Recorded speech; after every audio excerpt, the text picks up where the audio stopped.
Hi there, I am Jack O'Brien, digital editor of MM+M. It's a pleasure to have on the podcast today Bill Grambley, the CEO of Allazo Health. Bill, how are you doing? Good. Thanks for having me. Thanks for coming to our studio here in Manhattan. Always a pleasure to be able to interview people in person for the podcast. And I wanted to start off our conversation really trying to understand what Allazo Health's technology offers pharma marketers who make up the large composition of our audience.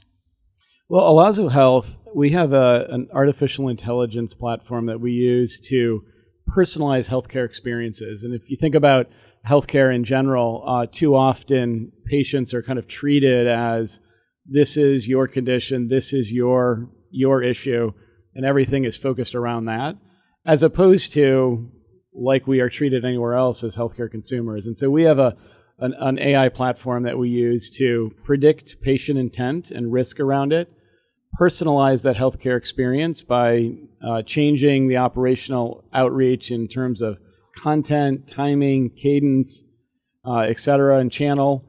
And then the result of that is that it maximizes the result of the investment that the organization makes on creating those items, that content. I want to pull on that thread a little bit where you talk about the personalization aspect, kind of going back to the technology. How does that, offer that for marketers? How are they able to, kind of work that into their workflows, if you will? So if you think of a program that is created by a pharma marketer, for example, that involves some kind of patient or consumer outreach, there's a series of touch points with that consumer or with that patient. Normally, those are created with a set of rules. So somebody enrolls, and then over a period of time that there's a cadence of outreaches that occur. What we do, first, we will receive data from the customer. We will then augment that data with a variety of other sources. And this data is identified data, which therefore requires some kind of opt-in by a consumer.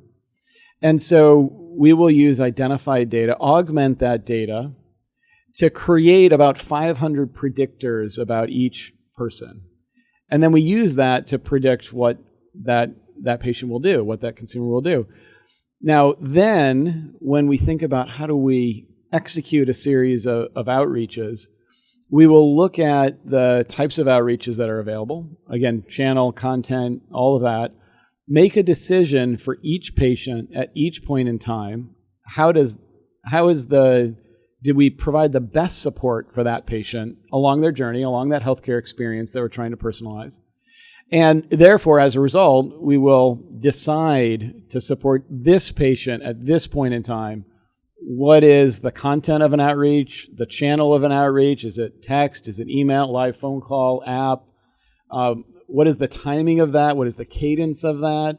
And one of the things that we see regularly, if an organization has a program, let's say they have a program that has 3 emails in the first week, like that would be their rule that they use. Well, some people do need those 3 emails in that first week. They need to feel motivated. They need to feel engaged.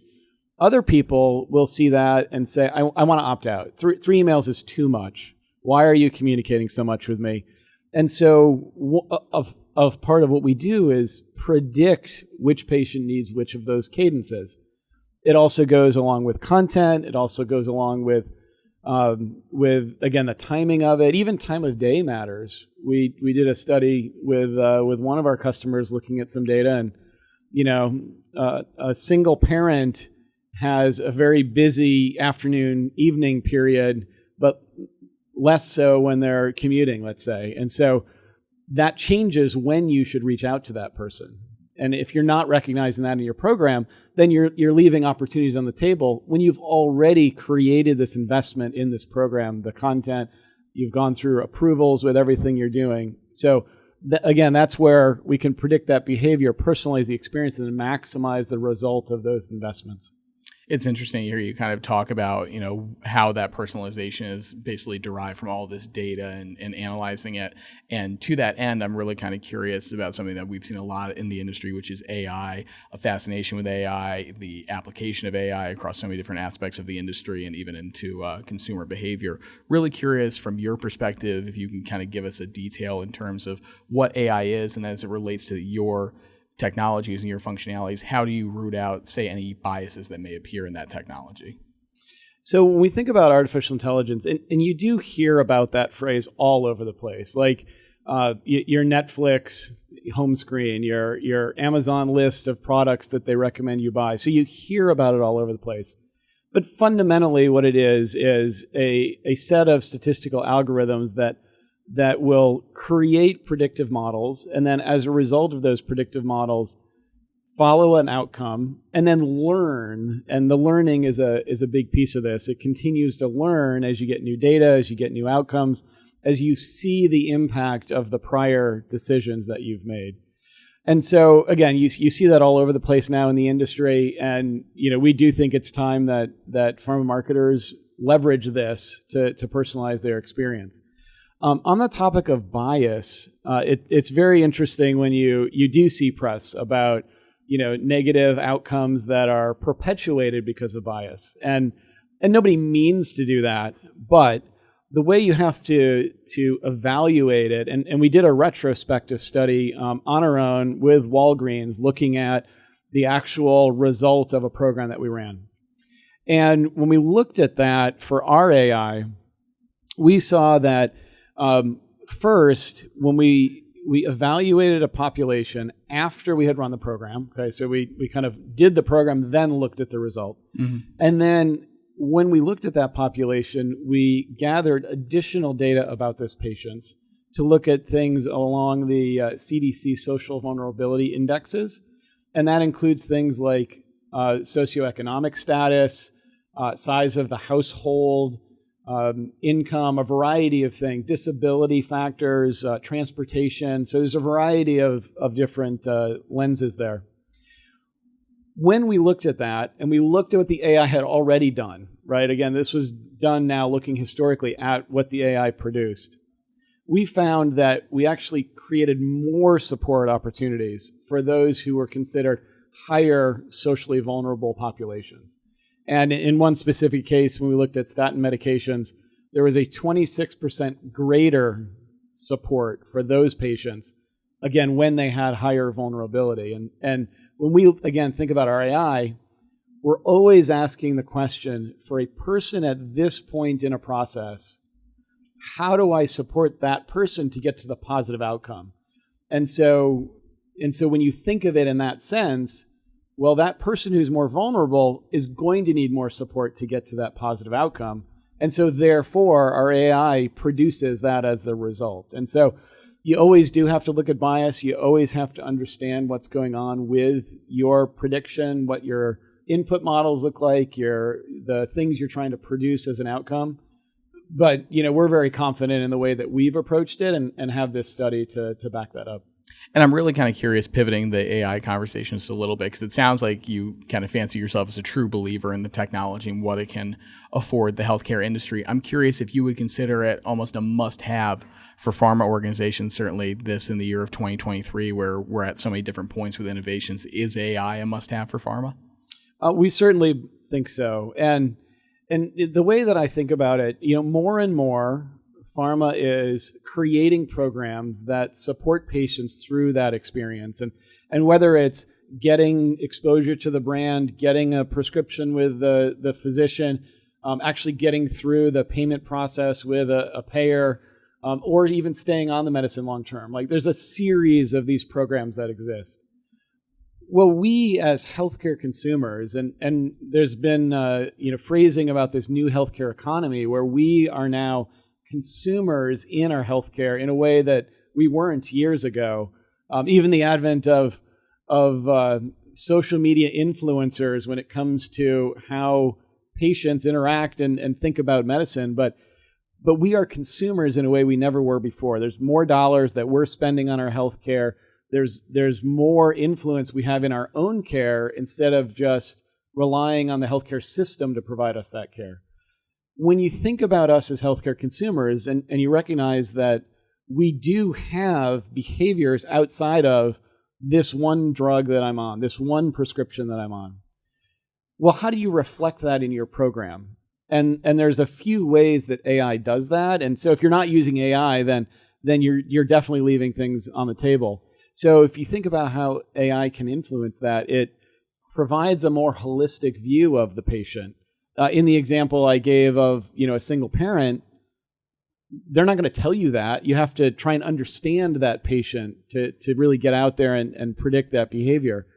And so they're going to, when you think about how AI can support that, you're going to have to look at data to provide that holistic view. You also have to eliminate silos of data in your organization. And then if you think about the breadth of opportunities, there's no way you can create a set of rules that will actually encompass everything you want to do. And a very simple example, let's say you had 3 touch points or 3 reasons to reach a patient, and you had 5 different content types for those, just ignoring for a moment channel and timing. That's 125 different paths that somebody could go. Are you going to make 125 different rules? Probably not. And so, but with AI, you can actually now have a set of algorithms that will predict that behavior, drive to the positive outcome, understanding how patients actually flow through that 125 set of possible choices. It's so interesting to hear you talk again about kind of the personalization aspect and how that has become such a cornerstone of reaching patients and certainly marketing towards them. I know that omnichannel has certainly been something that I've heard a lot about in the past year or so as agencies kind of making that a larger part of their strategic vision. Curious how you think of omnichannel and AI interacting. Can you do one without the other? Do they both have to be done, in combination? What are your thoughts on that? Yeah, and it's a great question because I think we often hear the phrase multi-channel and then omni-channel, and there is an evolution there. And to really get true omni-channel, you should be using AI. And the evolution, multi-channel and a lot of organizations will jump for joy if somebody gives them permission to call them and email them and text them, right? Mm-hmm. Yay, we now have a fully engaged patient. Well, if you do all 3, you're probably going to have more patients that opt out. So that's multi-channel, right? We have these multiple options, but omni-channel actually coordinates all of that now. And again, the moment you try and do that coordination, if you're not using AI, then you're going to have this really complex set of rules to drive your program. And even in kind of cases where you use like a persona-based approach, where you profile your patients into some number of subgroups. Well, now you've just increased the number of rules you have, but you've also tried to pigeonhole a patient into a box. But when you start, again, using AI, when you use this breadth of data in a very secure and compliant manner, then you can actually make that experience feel real for somebody. Think of your friends. You've probably got friends like I do who are in their 50s with kids in high school. But I also have friends who are in their 50s who either never had kids or they had kids young and now they're thinking about grandkids. Like, they all have different expectations about what an experience is. And again, without AI, you're just making rules that leave people off to the side. Mm-hmm. I'm kind of curious, too, when you look at the omnichannel example there and working with AI, are there any success stories that stand out to you in terms of, oh, yeah, this is how this application should go down. This is how we should be reaching consumers without overburdening them or peppering them or harassing them? We've definitely seen several programs that are having outstanding success with us on that exact point. So one program, it's focused on helping patients get that medicine the first time. So therapy initiation, the patient has a script and we want to make sure they actually make it through any payer process, get the physical script and start taking it. And there's a combination of emails and texts and phone calls.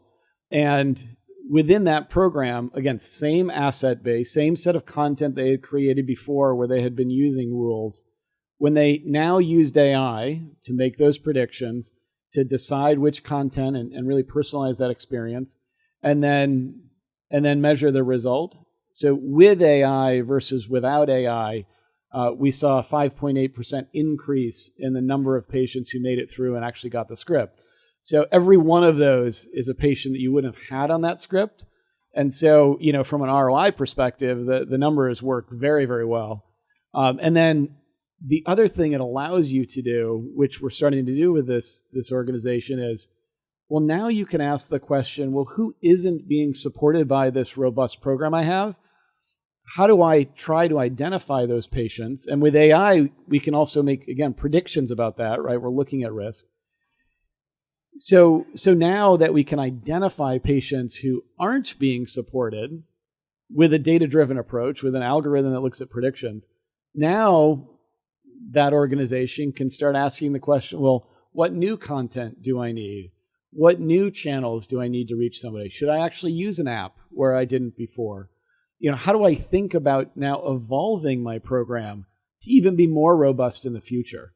And so, again, with omnichannel, with AI, you really need it to work together. And we've seen that kind of impact across several programs, and it's one example. And it becomes that foundation for even future evolution to make your program more robust over time. I know we've had a lot of conversation thus far about AI and its role in omnichannel, but really curious if there's any one or multiple success stories on that front that stands out to you.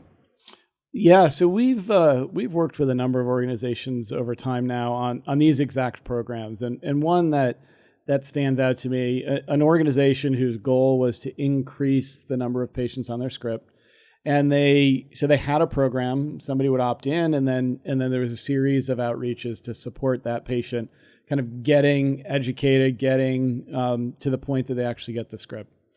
And when we started working with them, we saw a 5.8% increase in the number of patients that were getting on this therapy, and that's within 90 days of signing up. So if you cut that off at 90 days.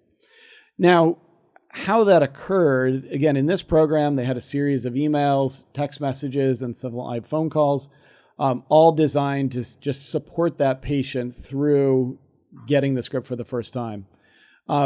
When we got in and we started working with them, in addition to aggregating data from another number of different data sources in that organization, and then augmenting that data with this other data that we have available to us, we then made those predictions that I had referenced before and altered that channel, so SMS, email, live phone call, the content, the timing, and the cadence of all of those outreaches.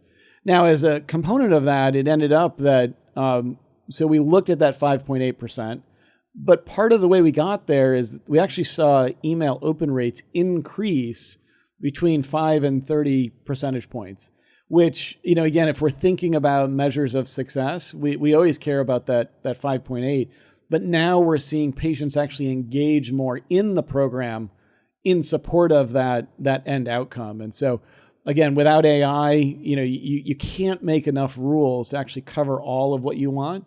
But with AI now, you can actually look at it in a very different way to drive some of those outcomes that we talked about in an omnichannel way. Excellent.